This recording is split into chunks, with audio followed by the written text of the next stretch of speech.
What's up, guys? Today we're going to be talking to Rob Green, who built a $10,000 a month passive income business selling courses. And what's crazy about this is Rob had essentially zero social media following. He had no big email list, and he started from scratch, not knowing at all what he was doing. And he went from that to a $10,000 a month passive income business after launching his very first course ever. And I believe if he could do it, that literally anyone could do the same thing. And today we're gonna learn exactly how he did it. But before we get started, if you guys could just move your little mouses, your little mice, on over to that like button and just gently massage it into a little thumbs up. Here's the thing, I'm on a mission to find all the world's best side hustles, best ways to start a business, best marketing tactics, best ways to make passive income so that you can quit your stupid job that you hate and go live life like it's meant to be lived. Do you remember when you were a kid and everything was freaking awesome? You could just go out, ride bikes with your friends all day, and you didn't have a care in the world. I honestly believe that's how you're supposed to live right now. But the way we've structured our society is so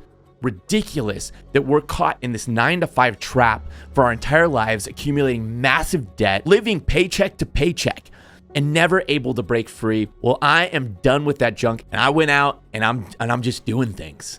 And I want all you guys to do the same thing with me. So I'm trying to find all the best secrets and giving those away to you guys, because life is too short to be stuck in the 9-to-5 trap. And I want all my friends to be able to come travel around the world, have a blast. I want all of us to be able to have our lives and live them to the most awesome degree possible. So help me out by just clicking that like button, clicking subscribe, following along for the journey. That was a really long rant. Let's talk to Rob. My name is Rob Green. I am a photographer and educator based out of Fort Worth, Texas. And I started my photography business in 2016, went full-time, walked away from a full-time job, full-time salary, and have been pursuing this now for 5 years. The last year of which jumped into the education side of things and started pursuing passive income streams. And it's opened up a world of fresh potential for my business. So real quick, I want you to tell the story of how you started as a photographer. You told me a story about you'd like broken up with your girlfriend. So yeah, I borrowed my ex's camera, fly out to the West Coast and drive up from San Diego to Portland, taking pictures for a couple of weeks. And by the time I got done with that trip, I was like, I've absolutely love taking pictures. I got to get a camera. And before that, you actually had no experience with photography, right? None. And how long did it take from you going from that trip to starting your business and going full time? It was like April or so when I got the camera of 2015 and went full time in October 2016. But that's not what we're talking about today. Today, we're going to talk about how you went and turned your photography business into a passive income source using courses. And I know a lot of people do courses, but I think you're an awesome example because you had no experience with courses before. You had no massive audience you'd built up. You weren't Instagram famous. You weren't YouTube famous. You weren't TikTok famous. You were literally just like, I'm going to start a course with no audience, no list from scratch and see what happens. And Jesse, honestly, as crazy as the breakup story was, I got an even crazier one for you. This whole thing started in the middle of COVID quarantine because I was at this point, I was really like gearing up for a spring full of, we do a lot of work with college senior photos. And so I was gearing up for spring engagements, spring graduation with college students. And that was my whole focus going into 2020. Well, then COVID happens and I just happened to have a roommate who worked in television and caught wind that the mayor of our city was going to be closing down the city. I caught wind of that like 48 hours in advance. And I thought, oh my gosh, what am I going to be able to do to make a living if we're about to shut down the whole city? Well, so I wind up just thinking, oh, you know what? I've been teaching photographers in like live workshops how to shoot with flash. What if I just took everything that I've been teaching, added some extra stuff to it, and like ran to a studio before she closes down the city and just put it all on camera so that I could have an online course. So I was scrambling for 48 hours to line everything up and round up a buddy to shoot the video and have somebody get some behind the scenes photos and get all my ducks in a row for content and figure out what are the new pieces I need to add. And then our city was on lockdown for about 6 weeks of just like, can't even leave the house except for groceries. And I used that time. I was like, well, I can't do anything else. Sun up to sundown, I was building out the content and editing the videos and putting everything together and recruiting beta testers for this thing. Because I had nothing else to do at that point. Like all my plans for my business were just up in smoke there all of a sudden. And so I was like, I can either sit around and be mopey about that, or I can do something with the opportunity that I have and try my hand at something different, something new. And over the course of the next 6 months or so, I wound up having people beta test this course, give me feedback on the course. I started adding in more lessons from just recording at home and building out this course that became the Flash course. And the people that were beta testing it wound up telling their friends about it because they had friends that wanted to learn how to shoot with Flash. And move into like September, October, all of a sudden I'm realizing, oh, wait, if I want to go beyond just word of mouth, I have to have an email list. And I don't even have a system for an email list, much less people on the email list.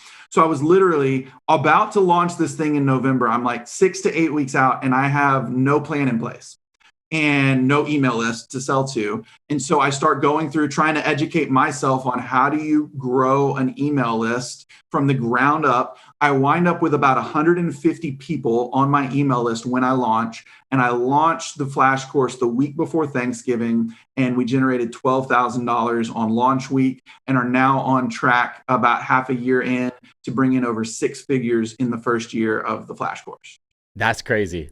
So one thing you said there, I think really defines those people that when people talk about the entrepreneurial spirit, the spirit of an entrepreneur, I think it comes down to what you said, which is when disaster strikes, when everything goes wrong, when the building's burning down around you, there are 2 types of people. There is the person who says, I'm going to build something even better. And then there's the person who runs and gives up. And I think that's the only thing that separates somebody who goes on to achieve success and somebody who goes on to fail, is that willingness to not give up, to learn from your failures and to innovate from your failures, which is exactly what you do. And I've heard so many people who've started businesses out of COVID, like so many people who have started business out of COVID, they took it as an opportunity, not as this gloom and doom. One thing that I think is really important is that you are a pretty normal guy. Like I think when a lot of people think of somebody starting a course,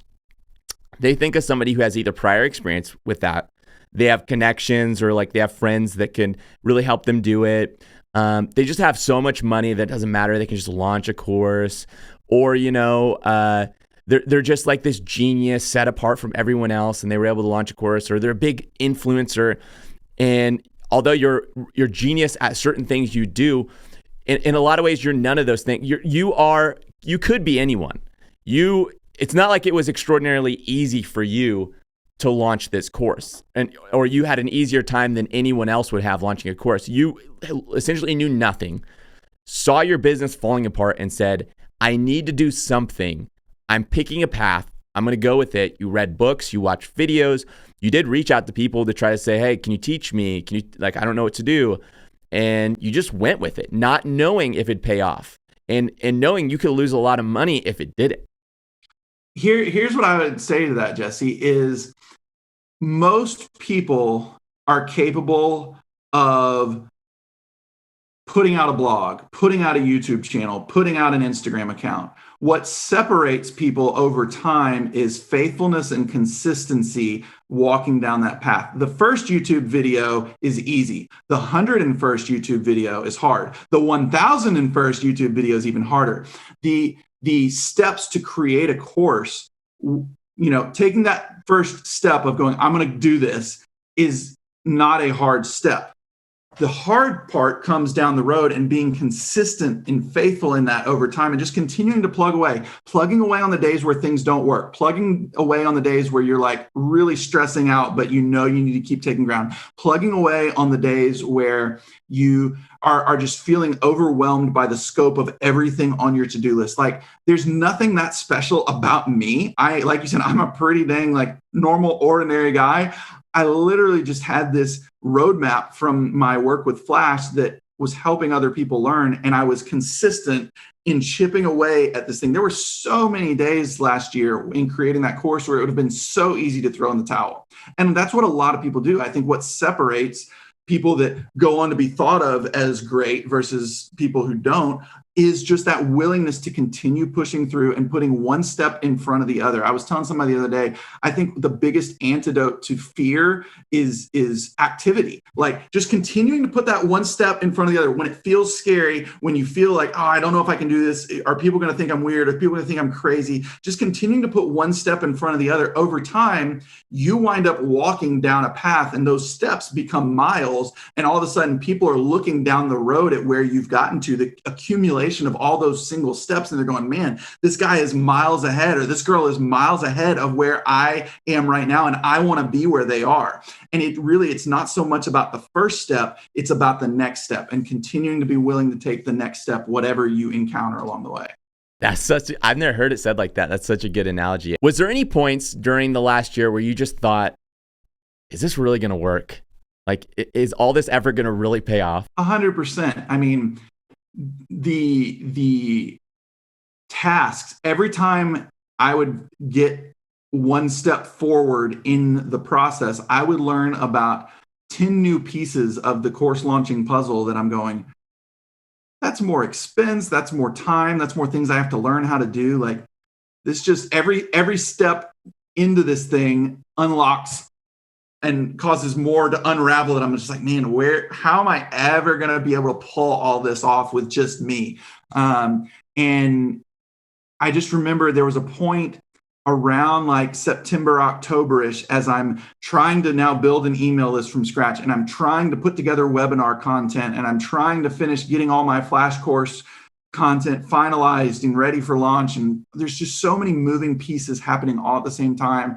And I remember there's a lot of late nights and early mornings in that stretch. And I'm a big believer that like hustle is not an identity. Hustle is a hat that you wear. And so like, this was a season for me where I had to put on the hustle hat, and I was exhausted and I was going, am I ever going to turn the corner? Or is this just going to always lead to more to-dos and more expenses without any return? And then I don't even know, like once we open the doors, will people actually find this thing? Will people be wanting to buy it? Or is it just going to always be the 20 something people that I had beta testing and we'd kind of stay there? And thankfully I was wrong about all that. And there was a whole lot of imposter syndrome going on, but man, there were a lot of days and a lot of nights in those, especially those 2 months leading up, where I was just like, I don't know if I'm going to make it. I was going to ask you, how much are you currently making passively in profit a month from the courses?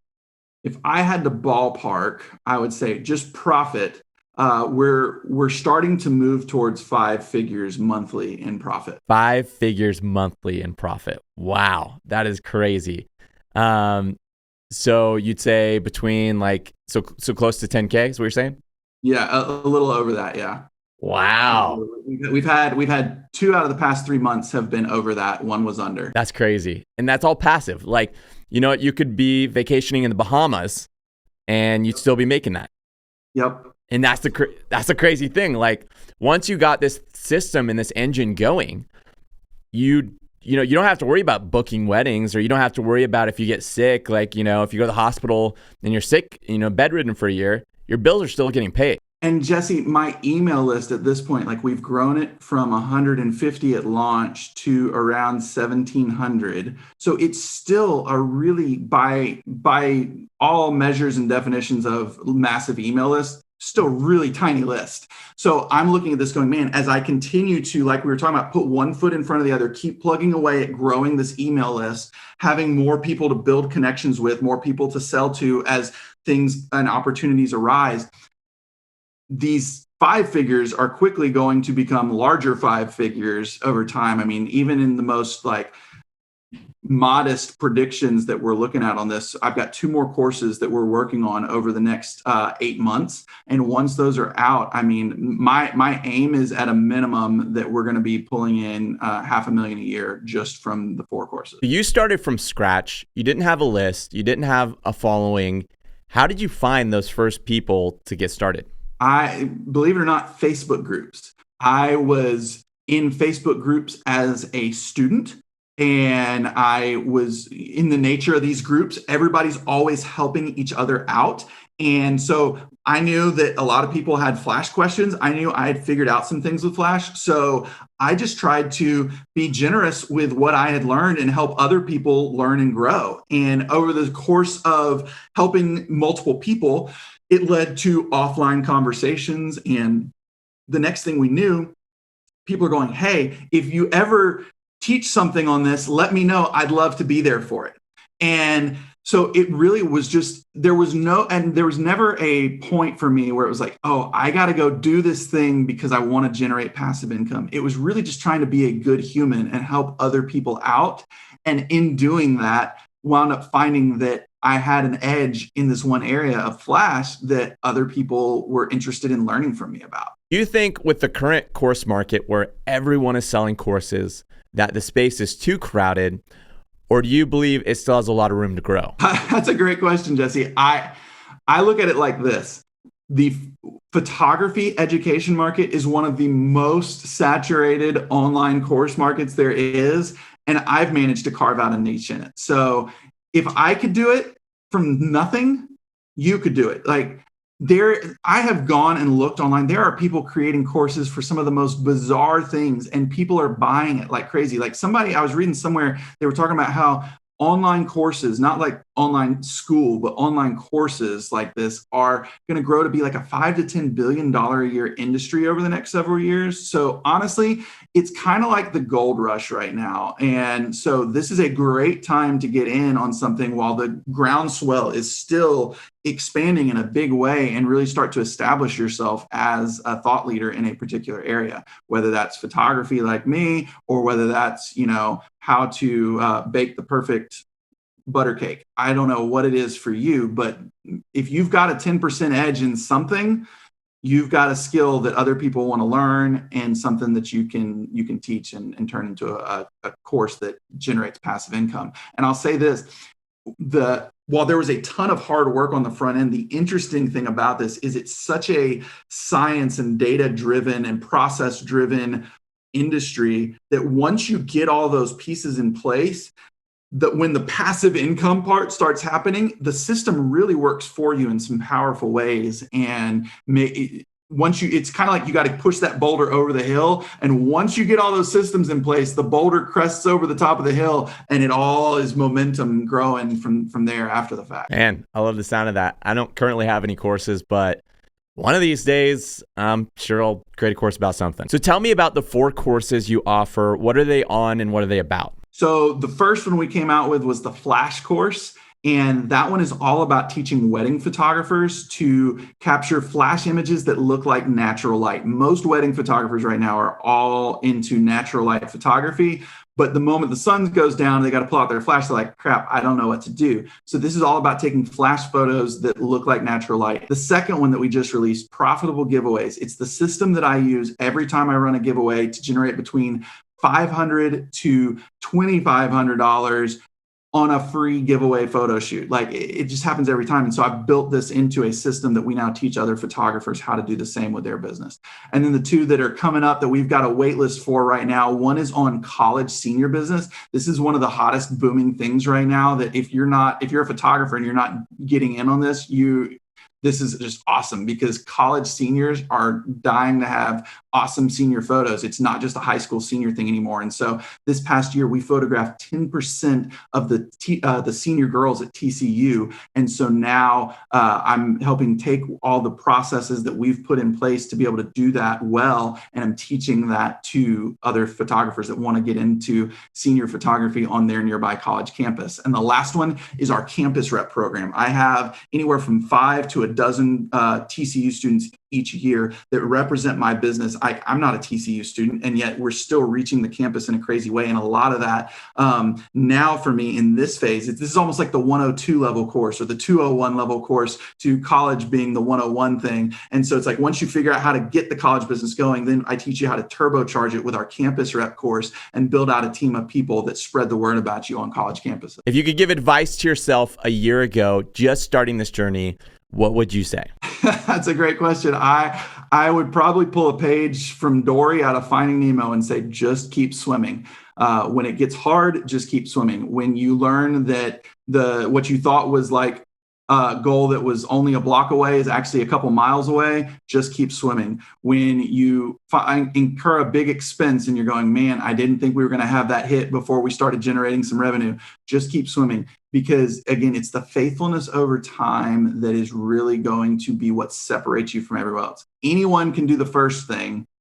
Anyone can start a blog. Anyone can start a YouTube channel. It's who's got the endurance to stick with it even when it's hard. And I think that if I could go back and tell myself anything, that would be what I would remind myself, because there are so many hard days along the way where it would be easy to quit, but sticking with it honestly has made all the difference. So there you have it. That's how Rob built a $10K a month empire. And he said he's looking to get to $500,000 a year in the next year, which I think is insane. And I'm going to check up in with him a year from now and see if he met that goal. If you have any questions, let me know in the comments below. Make sure you hit that like button and the subscribe button. And there's like a bell next to the subscribe button. You're going to want to hit that too if you want to be notified when I actually release a video. Otherwise, I'll just randomly show up in your feed on occasion. And I'll see you guys later.